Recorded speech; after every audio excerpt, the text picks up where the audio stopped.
গিয়ে ওর পরিবারকে একটা কথাই বলেছি যে আমাকে কি করতে হবে বলেন,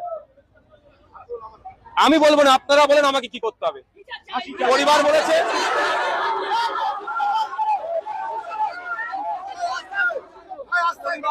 একটা কথাই যে ওর সর্বোচ্চ শাস্তি যেন আমরা ন্যায় পাই তার ব্যবস্থা। আমি ওনাদেরকে কথা দিয়েছি আপনাদের পাশে শেষ পর্যন্ত কেউ থাকুক আর নাই তো আমি থাকবো আপনার সাথে। আপনাদের জানিয়ে দিয়ে যাই, বিএনএস নতুন আইনে 12 বছরের নিচে কোনো শিশুর সাথে 12 বছরের নিচে কোনো শিশুর সাথে এই ধরনের যৌন অপরাধ করে কোন এই ধরনের যুক্ত থাকলে ওকে ফাঁসি ডেথ প্ল্যান্টি দেওয়া আছে, হবে।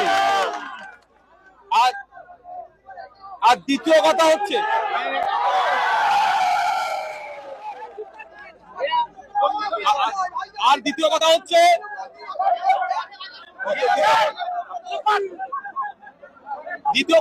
যেটা ভরসা ইন ভয় আউট স্লোগান দিয়েছিল না, সেটার বাস্তবায়ন সূর্যপুরের মাটি থেকেই করতে হবে সরকারকে।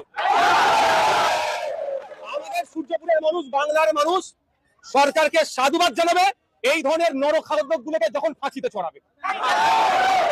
আর একটা কথা, পুলিশের একটা অংশের গাফলতির খবর পাওয়া যাচ্ছে, সেটা তদন্ত করতে হবে। একটা অংশ গাফলতি করেছে, সব পুলিশ নয়, সব পুলিশের বিরুদ্ধে আমাদের লড়াইও নয়।